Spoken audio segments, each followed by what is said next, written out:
Muchas gracias a todos ustedes por estar aquí presentes. Mi nombre es el doctor Georgios Karnakis. El día de hoy les voy a hablar sobre lo que es el milagro de la vida. Traigo este tema porque definitivamente que el embarazo es un milagro. Y ustedes van a ver cómo en el transcurso del mismo, hasta el nacimiento, existe una serie de fases que van a ocurrir en el cuerpo, no solamente en el cuerpo, sino también en el estado de ánimo de la mujer. Primero quiero definirles qué es lo que es fecundación. La fecundación no es más que la fusión de dos células sexuales o gametos, las cuales van a poder formar lo que es un cigoto, en donde este se va a implantar en el endometrio. Este va a tener lo que es el material genético de lo que es el padre y de la madre. Se forma entonces el cigoto. Pero definitivamente quiero explicarles qué hermoso es la parte anatómica del cuerpo de la mujer, capaz de albergar una vida. Sinceramente nosotros los hombres quedamos siempre admirados de cómo el útero va creciendo en todas sus fases hasta llegar a la culminación del embarazo. Esto es definitivamente un milagro. Las partes del útero, para que puedan conocer, es esto es la vagina de la mujer, este es el cuello del útero, este es el orificio cervical externo, orificio cervical interno. Esto es el mismo útero en sí, el fondo del útero, trompas y ovarios. Definitivamente aquí la mujer cada mes va a ir desarrollando lo que es, tiene un folículo, ella nace con una cantidad de folículos y entonces esto se va a liberar lo que es un óvulo. Este va a ir viajando a la mitad del ciclo menstrual de la mujer, que es la ovulación.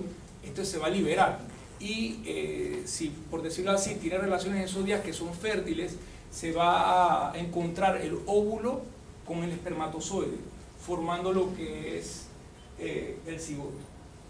Muchas veces se encuentran aquí lo que es las trompas de falopio, sobre todo en la ámpula, y este tiene que viajar.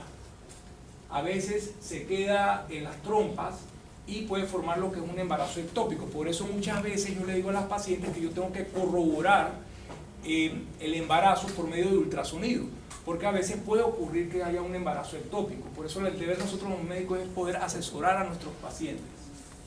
Bien, les traigo este video para poderles explicar cómo ocurre este milagro.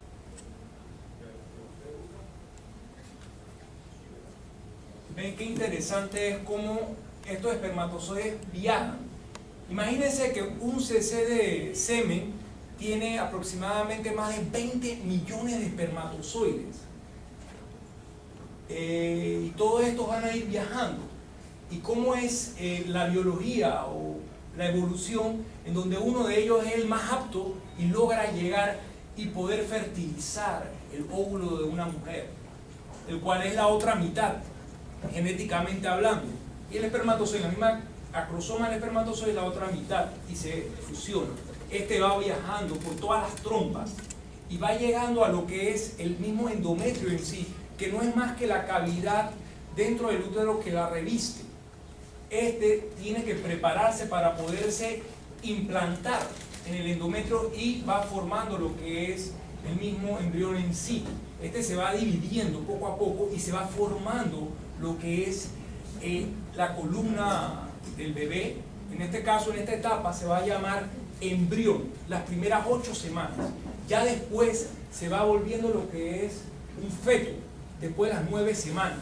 Y va, si ven, los primeros 3 meses son muy importantes, porque se va formando lo que es la misma estructura, por eso es los mismos órganos en sí, se van viendo. Miren las manos, los ojitos, ya se está viendo, ¿no? Obviamente la proporción es mayor a veces de la cabecita, ya después va agarrando esa forma, si ustedes ven, y se va nutriendo de lo que es en sí la misma placenta. La placenta va a ser la comunicación entre el feto, entre el bebé y la madre. Ahí va a nutrir a su bebé. Imagínense que está rodeado de lo que es el líquido amniótico, la misma membrana amniótica, y ya posteriormente él se va a preparar y va a poder por decirlo así, descubrir lo que hay afuera.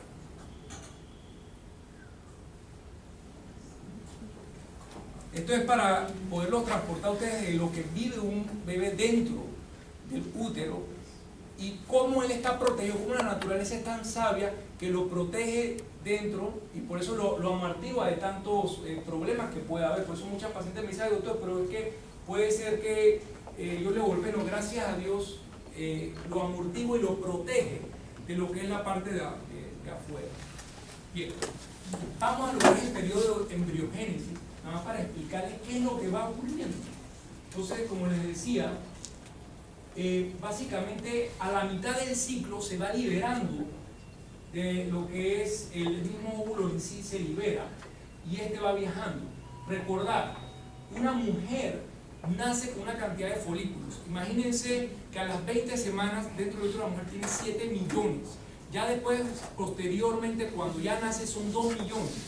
Ya cuando menstrua son de 300.000 a 400.000 ya óvulos por sí que va a tener. Y ya en el resto de la vida puede ser entre 300 a 500 que la mujer va a ovular en el transcurso de su vida.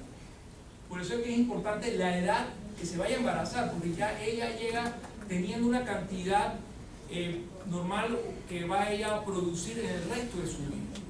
Bien, cuando va a fertilizar, entonces básicamente aquí en la parte de la trompa él va a viajar. Aproximadamente puede ser de 6 a 7 días va a viajar y se implanta en el endometrio. Si se queda aquí, como les había comentado, posiblemente queda un embarazo ectópico, fuera del útero. Por eso es importante que una paciente que esté embarazada se corrobore el embarazo por medio de ultrasonidos y darle seguimiento para, por decirlo así, encontrar los latidos cardíacos.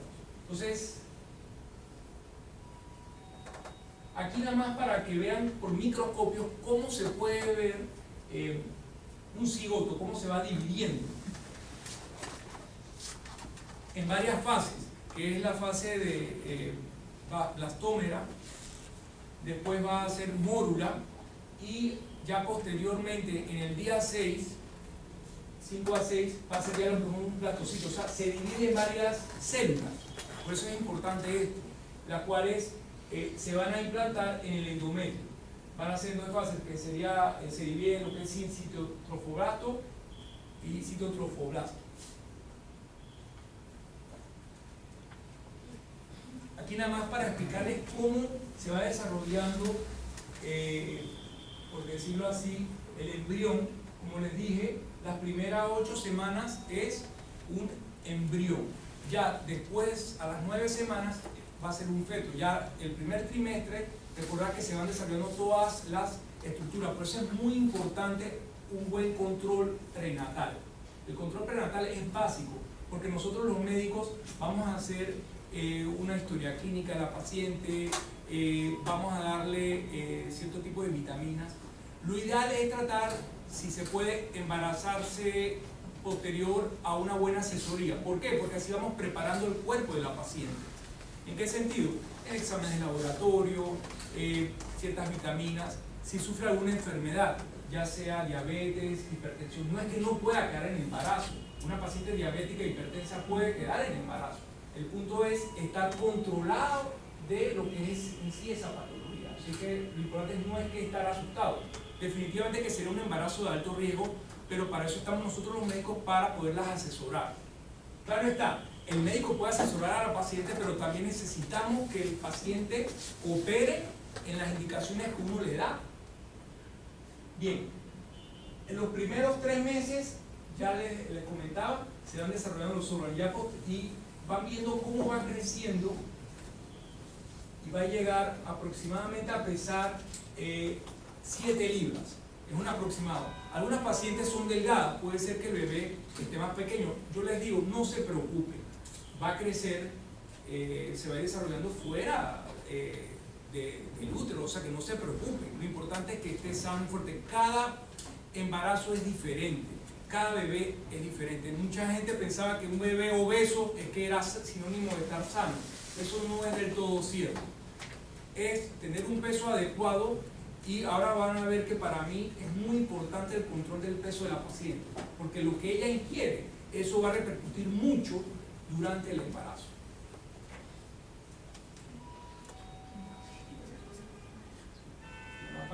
cómo se va desarrollando en ese mismo periodo embrionario. Ya va viéndose lo que es la parte del ojo, los bracitos, ya a las 5 a 6 semanas ya se pueden ver los latidos cardíacos, y lo podemos observar mediante ultrasonido. ¿Por qué el ultrasonido definitivamente vaginal? Porque el ultrasonido vaginal es a veces más fidedigno que por decirlo así, el pélvico convexo, porque está más cerca de la estructura. Ya después, posteriormente, cuando va creciendo el útero en sí o va evolucionando el embarazo, ya definitivamente podemos hacerlo el ultrasonido obstétrico, el pélvico. Ya van viendo cómo se van desarrollando los genitales. Aquí yo soy muy prudente, lo soy sincero, en la parte del desarrollo de los genitales muchas veces se pueden observar a las 16 semanas, pero recuerden, en el ultrasonido muchas veces no es 100%, por eso es que yo los mando a hacer ultrasonidos con los que se dedican a hacer este tipo de ultrasonidos. Hay unos que se llama translucencia nucal, que se hacen a las aproximadamente 12 semanas de embarazo. Hay otro ultrasonido que es el estructural, que se hace aproximadamente entre las 18 a 22 semanas del embarazo, para ver cómo están las manitos, la carita, cómo viene. Es importante el control prenatal. Insisto mucho en esto para que ustedes todos se lleven este mensaje. Tienen que tener una buena relación con su médico y tener esa comunicación. Aquí es importante aclararles todas sus dudas, porque lamentablemente, bien o mal, está el internet y a veces informa o desinforma a las pacientes.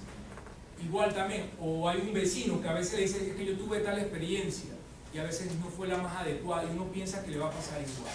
Por eso es importante todas las dudas poderlas aclarar con su médico. Es importante el control prenatal para uno saber, y sobre todo desde el principio del embarazo, como les digo, para saber qué patologías o qué enfermedades puede tener ella y poderlas controlar. Exámenes de laboratorio son muy importantes. Los controles, como les digo, un adecuado control prenatal tienen que tener, por favor. Bien, el examen físico. El examen físico es muy importante. Tiene que tener, muchas se preocupan obviamente porque las mamas se van congestionando, porque se van a preparar para la lactancia. A veces hasta pueden salir leche, pero definitivamente que eso puede ocurrir porque se está preparando para la lactancia. No se preocupen, son unos cambios fisiológicos que ocurren en su cuerpo. ¿Qué son cambios patológicos? Ya que se vuelven muy asimétricas, sangrado por el pezón, retracciones, tumores, ya ahí sí hay que preocuparse. Bien, igual como les digo, la toma de presión. La toma de presión es vital durante el embarazo. Es mejor hacer un diagnóstico temprano de una hipertensión de una paciente. Incluso tengo varias pacientes que les he hecho el diagnóstico al principio del embarazo, y no es que se vayan a asustar, sino que le vamos a tratar con un tiempo. Lamentablemente a veces puede evolucionar a lo que es una preeclampsia. La idea es tratar de evitar eso, que se desencadene lo que es la preeclampsia, porque ya es una de las complicaciones que pueden ocurrir de esta condición. Si a usted se le diagnostica con tiempo la preeclampsia, es nada más seguir todas las indicaciones que le da su médico y el tratamiento que es prudente. Bien, los ultrasonidos, muchos piden ultrasonidos, sobre todo yo quiero saber el sexo del bebé, eso es lo primero que nos preguntan, y hay que ser lo más prudente, y a veces yo lo mando, como les digo, yo me apoyo mucho de otros médicos que se dedican a hacer este tipo de ultrasonidos, porque definitivamente que cada uno tiene su expertise y su área a que se dedica. Entonces yo me apoyo con alguien en donde les hace los ultrasonidos, ya como les digo, se hace uno a las 12, 13 semanas de embarazo, también se hace uno a las 20 semanas de embarazo, que es el estructural, y también se puede hacer otro que sería como entre las 28 a 32 semanas de embarazo. Muchas veces en esas semanas se hace lo que es el 3D o el 4D.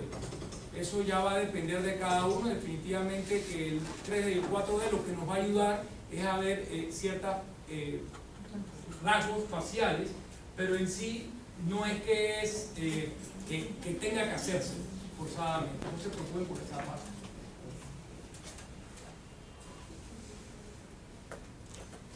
Exámenes de laboratorio y tamizaje materno. es muy importante que exámenes de laboratorio se vayan a hacer, saber cómo está la hemoglobina, si tiene anemia del embarazo, darle un tratamiento. Mandamos muchas veces pruebas hepáticas para saber si tiene hepatitis. Lamentablemente también hay que saber si tiene enfermedades venéreas, HIV, etc. Es necesario hacérselo al principio del embarazo y muchas veces se vuelve a repetir a los 5 meses para ver cómo ha evolucionado o cómo va la hemoglobina. No se asusten que en el segundo trimestre del embarazo tiende a bajar la hemoglobina en la paciente. Eso es algo fisiológico que puede ocurrir en el organismo. Recordar de que el cuerpo de una mujer cambia en el embarazo. Incluso el volumen en el cuerpo, porque el corazón obviamente tiene que bombear más sangre, porque tiene que alimentar a su bebé, imagínense, y agregar una vida. Entonces, al haber esto, hay una recirculación de sangre en todo el cuerpo, y esto tiende ella a tener edema en las piernas, se hinchan las piernas, y eso no es sinónimo de preeclampsia, ya eso se ha quitado. Muchas pacientes se hinchan y ese líquido queda, por gravedad queda en las piernas y se hinchan los pies. Nada más hay que estar pendiente, como les digo, del peso. Para mí es importante esa parte y qué tipo de alimentación vayan a tener. Como les digo, el tamizaje materno también se puede ofrecer. Hay muchas veces que quieren saber, ya ahora hay muchas pruebas que se están haciendo de tamizaje, sobre todo después de las 10 semanas de embarazo, para saber el sexo, si tiene alguna patología de fondo, alguna cromosomopatía. No es que los mandamos de rutina, ya son pacientes, por decirlo así, especiales, que se les manda eso, o que podemos ver que puede tener alguna alteración o que haya tenido antecedentes de algún otro problema, ya sea síndrome de Down, etc. No se asusten, estas son pruebas no invasivas. ¿Qué significa eso? Que no es necesario por el momento hacerles en sí amniocentesis, pues son pruebas bien fidedignas. Ya obviamente si su médico, a pesar de esto, quiere insistir en hacer la amniocentesis, bueno, ya va a ser cada caso particular. Bien, las vacunas. Muchas me preguntan qué vacunas yo tengo que tener durante el embarazo. Bueno, en sí se recomienda tener, bueno, antes del embarazo todas las vacunas que se mandan, ya sea la de hepatitis A, hepatitis B, antimeningocóxica, etc. Pero las que más se van a ordenar el embarazo van a ser ya después de las 20 a 22 semanas del embarazo, que puede ser la de la influenza, que esa se pone anual para evitar estos resfriados del virus de la influencia, y sobre todo la que es de la TDAP, que es la difteria toferina, tétano, y toferina.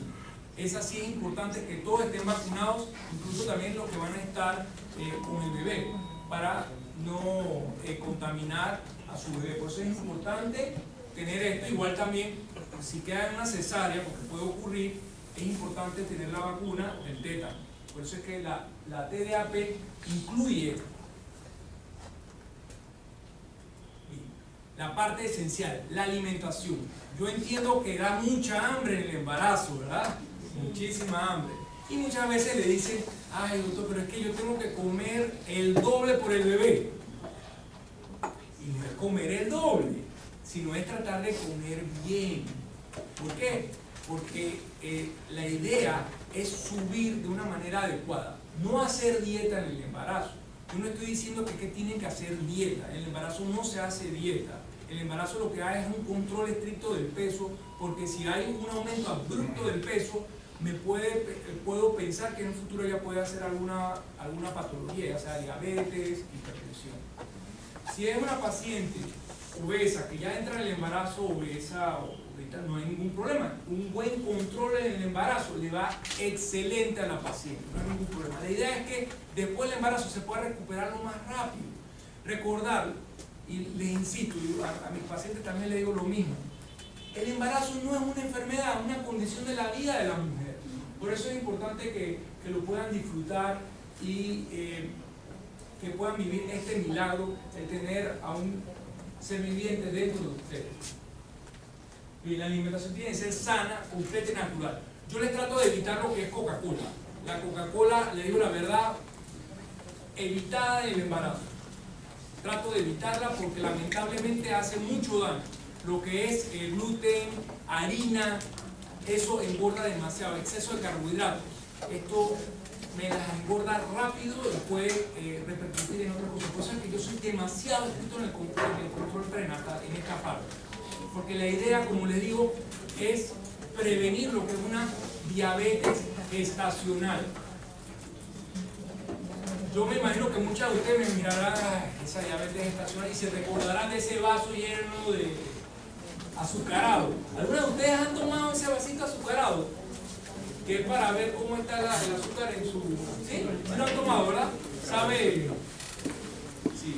Pero eso es muy necesario para uno percatarse cómo su cuerpo responde a este exceso de azúcar. Por eso es que se manda, por decirlo así, horario para uno saber cómo su cuerpo responde a este exceso de azúcar y a ver si tiene o no diabetes gestacional, porque si la tiene tampoco es que ahora se van a asustar, nada más darle tratamiento pertinente.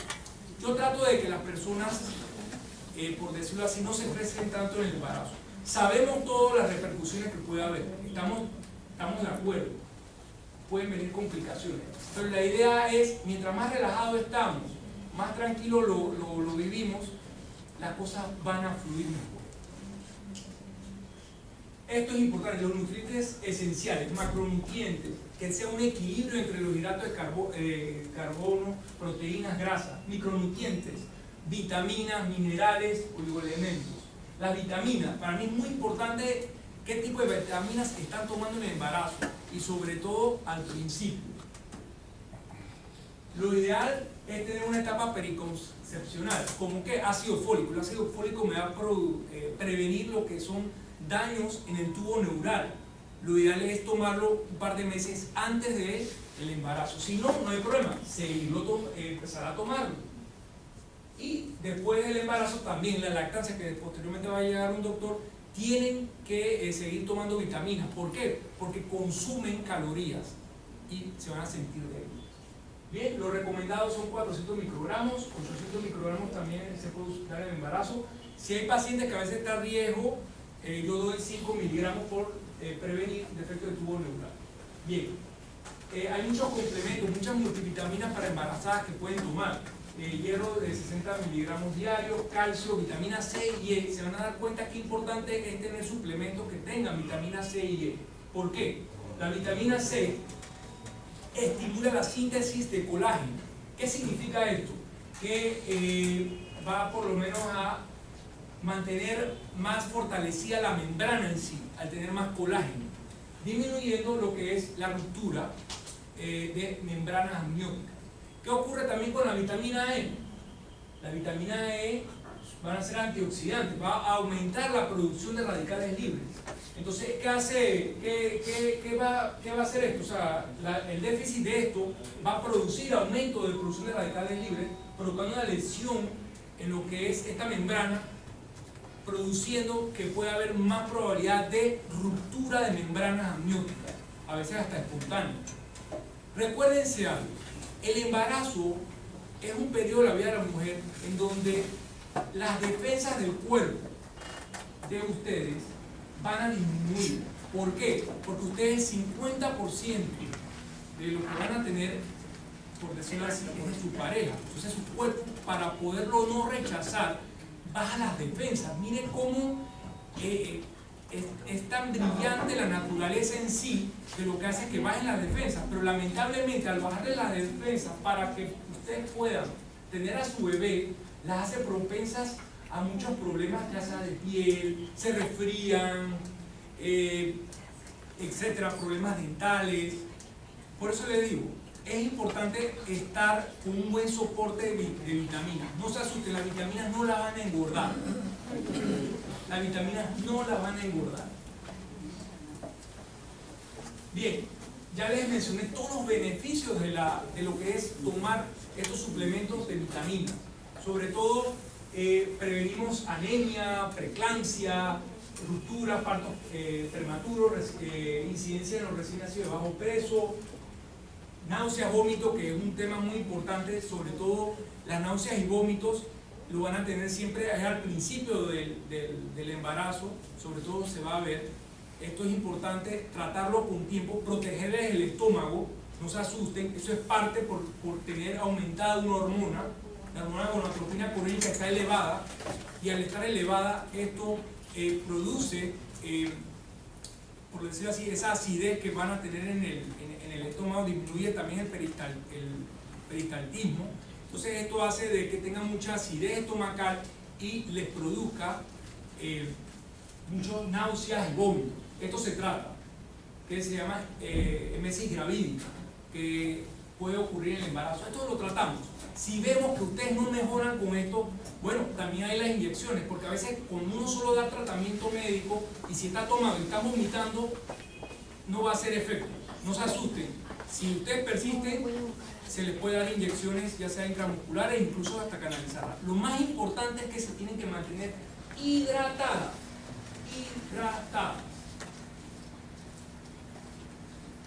El peso es súper importante. Por eso les insisto a todos ustedes. Las que entraron un poquito más sobrepasadas de peso, no se preocupen, se les va a controlar el peso durante el embarazo.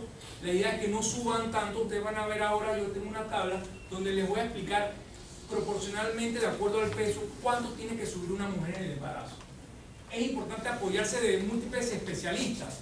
Tenemos también especialistas médicos en nutrición que se dedican a asesorar a los pacientes. Bien, el estado nutricional, una paciente que tiene bajo peso en el embarazo, inicia bajo peso, tiene que aumentar aproximadamente de 12 a 18 kilos, imagínense. Ya una paciente normal, aproximadamente de 10 a 13 kilos. Estamos hablando de más o menos como 20 libras, 20 a 21 libras, durante todo el embarazo. Por eso es importante pesarse en sus controles, porque saben muy bien las pacientes que cuando vemos que hay un exceso un aumento abrupto de peso, lo controlamos con tiempo. La paciente de sobrepeso, obviamente se le va a recomendar no subir tanto de peso durante el embarazo. Bien, entendamos algo, ustedes no nada más aumentan mamá y bebé, sino hay unos ciertos órganos que van a aumentar durante el embarazo. Tenemos que las mamas se congestionan, eso va a aumentar de peso. Tenemos también la placenta, aproximadamente pesa 600 gramos. Tenemos también el mismo líquido amniótico en sí, que este obviamente va a hacer peso. El mismo bebé en sí, aproximadamente 7 libras. El líquido extracelular, como les comentaba, se dematiza. El volumen de sangre que hay en el cuerpo y la reserva. Acuérdense que se prepara también, no solamente para el bebé que está dentro del útero, sino después, porque ya tiene que tener usted reserva para poder alimentar a su bebé, porque eso les va a consumir energía. Por eso muchas veces dicen que cuando una paciente da una buena lactancia, baja rápido de peso, se recupera rápido. La vestimenta, es importante tener una vestimenta adecuada, no apretada. Yo he visto a veces, muchas mujeres a veces que según la moda, no, tienen que sentirse holgadas, no usen vestimenta muy apretada porque eso les puede molestar. Muchas me preguntan si puede usar faja. A veces el peso de su bebé les puede incomodar. Hay unas fajas adecuadas de maternidad que se pueden utilizar y eso lo que les ayuda es a que ese peso no les moleste porque también les afecta la columna. Ejercicios. Los ejercicios son importantes en el embarazo. Como les digo, pueden caminar, pueden ejercitar, claro está. Yo les digo, lo importante es no abusar de los ejercicios. Eso es hasta donde su cuerpo pueda dar. Pero recuérdense, el embarazo no es una enfermedad. Pueden caminar, hacer ejercicios, sus actividades físicas diarias, pero con control. La sexualidad, eso preguntan mucho. La sexualidad es algo muy importante, eso une a la pareja. Es un proceso también fisiológico y me preguntan mucho sobre esta parte. No es un tabú, tienen que hablarlo con su médico, tienen que tener la confianza de preguntarlo. Incluso me lo pregunta la paciente y me lo pregunta también su pareja. Y eso no es criticable porque debe haber, nosotros los obstetras al final también somos médicos de cabecera, médico de la familia de la paciente y de la pareja, y hay ese cariño. Entonces, es bueno que tengan esa confianza. Sobre todo yo sí recomiendo al principio del embarazo tener más cuidado porque hay más probabilidades de aborto. Entonces yo trato de recomendarles tener relaciones con preservativo o coitus interruptus, porque a veces el semen, hay estudios que dicen que sí, otros que no, que puede inducir a amenaza de aborto. No es que está 100% comprobado, es una recomendación que yo doy sobre todo al principio del embarazo, porque hay veces que dicen que el semen puede tener ciertas proteínas que pueden inducir a esto. Bien, es un complemento, recuérdense, pero claro está, si ya se encuentra una enfermedad o una patología de fondo, se le va a recomendar, ya sea, se llama lo que es placenta previa, un sangrado transvaginal abundante, obviamente le vas a decir, ten precaución, puede ser que hasta que investiguemos qué es lo que está ocurriendo y te establezcas. Riesgo de trabajo de parto prematuro, hay enfermedad de transmisión sexual, amenaza de aborto, obviamente vamos a tratar de evitar tener relaciones, ¿no? Una buena sexualidad es importante. ¿Para qué? Para poder preparar el cuerpo para lo que es el parto en sí. Miren cómo antes estábamos, la verdad que hay que reconocer algo. Ustedes las mujeres son muy fuertes, más fuertes que nosotros los hombres, están sometidas a aguantar este tipo de dolores. Y el cuerpo de ustedes está hecho para esto. No se asusten si alguna va a ser, porque muchas veces me preguntan si voy a hacer parto o voy a hacer cesárea. Es una incógnita que la vamos a tener hasta el final del parto. No lo vamos a saber hasta el final. Claro está, hay pacientes que pueden, por patologías previas, ya sea que la posición que tenga su bebé, ciertas posiciones que tenga la placenta, que tenga que indicarse la cesárea. Lo importante es que tengan la comunicación con su médico y se pueda tener la mejor decisión para ustedes y para su bebé. Eso es lo más importante. En los dos, un buen cuidado y una buena comunicación con su médico se van a recuperar bien. El puerperio es una fase muy importante, nada más para hablarles un poquito del puerperio, que es la fase posterior a lo que es el periodo de alumbramiento, cuando ya sale la placenta hasta la normalización de los órganos genitales femeninos. ¿Qué significa eso?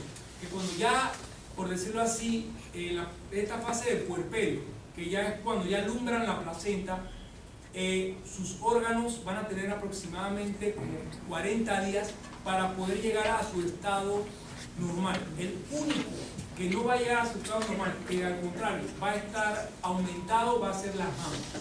De ahí su cuerpo se va a ir recuperando a su estado normal. Por eso se llama periodo de puerperio.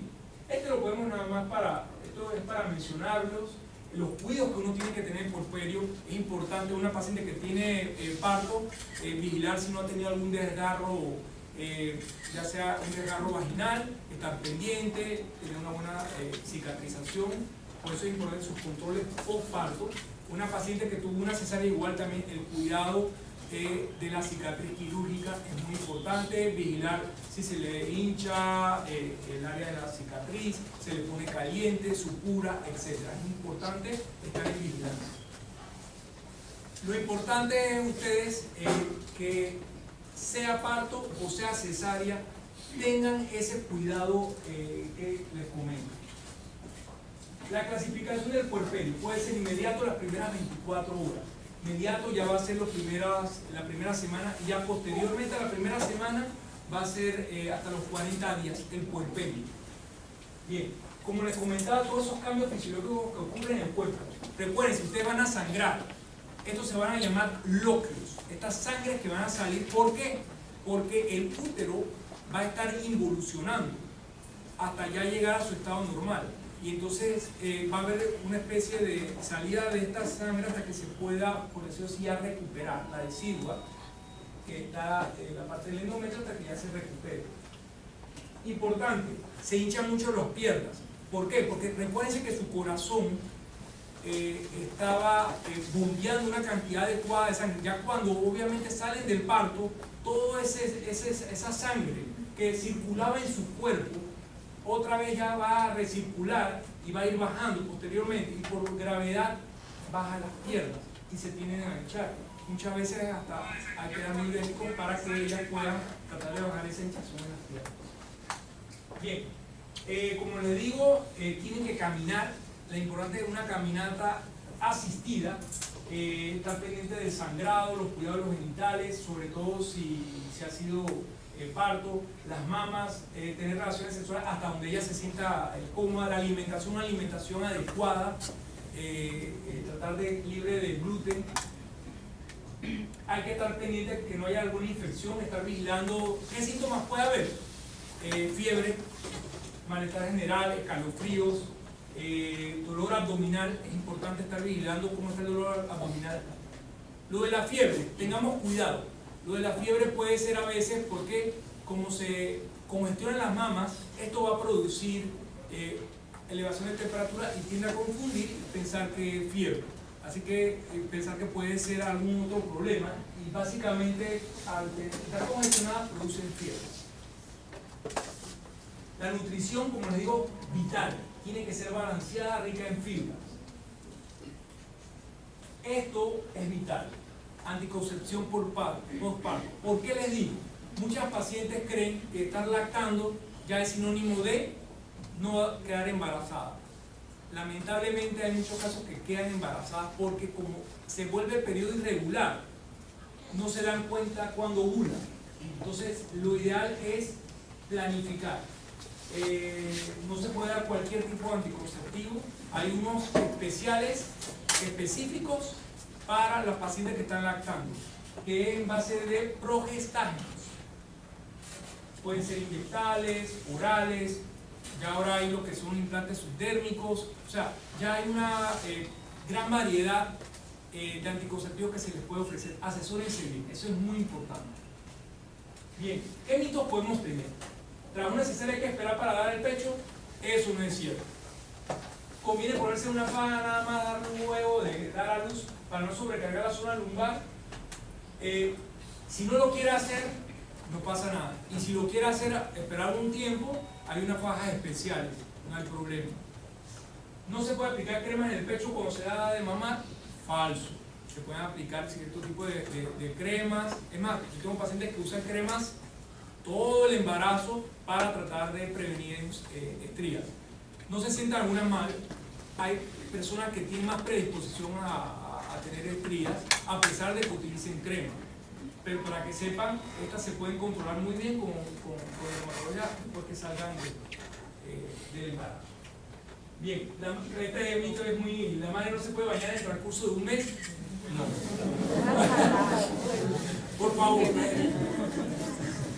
Y este también, como les decía, dando el pecho no te quedas embarazada. Sabemos que no, puede quedar embarazada. Por eso es importante esa buena comunicación que tiene que tener con su madre. Bien. ¿Qué podemos llevarnos de todo esto? De este hermoso milagro de la vida, que se lo he tratado de resumir en esta breve charla, en que es importante entender esos cambios que va a tener mi cuerpo. Cada embarazo es diferente. No podemos pensar de que si a una persona le fue bien o le fue mal, es que a mí me va a ir bien. Piensen de una manera más positiva posible. Eso sí es muy importante y eso va a depender ya de ustedes. Tienen que tener una muy buena comunicación con su pareja y también con su médico. Y recuerden esta frase que me encanta mucho: disfruta del milagro de dar vida a un ser al que amarás el resto de tu vida.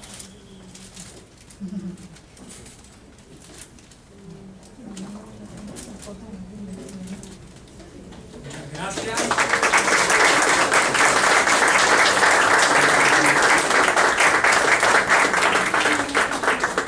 Estoy aquí para aclararles todas sus dudas. No sé si alguien tiene una pregunta. Por favor. ¿Es necesario hacer los dos ecos donde se puede saber de las 12 semanas y de las 18 semanas, o se puede hacer solo uno? Bueno, definitivamente que a medida que ha pasado el tiempo, o sea, imagínense antes no había nada de estas técnicas. O sea, básicamente nuestras madres, abuelas, o sea, no había ultrasonido y había bebés que salían bien, ¿no? Son recomendaciones que se dan, ¿no? Como por lo menos todos estos exámenes en sangre. Igual, si no lo ha hecho, tampoco ahora que ya es el fin del mundo, se le manda a uno el estructural, sí es muy importante para saber cómo están las manitos, la carita, las piernas, cómo están, la cantidad de... Claro está, mientras más ultrasonido a veces se haga, pues si se hace el de las 12 semanas, lo bueno que tenemos es que nos puede sugerir que si viene con alguna malformación. ¿Por qué? Porque se observa lo que es el tabique nasal, se observa también lo que es la parte de la nuca, el grosor, o sea, ciertas características que nos pueden sugerir alguna cromosomopatía, alguna enfermedad. Pero si no se lo hizo la persona, tampoco es, como te digo, el fin del mundo. Hola, ¿el control de la presión arterial cada qué tiempo debe realizarse, con qué frecuencia a lo largo del embarazo?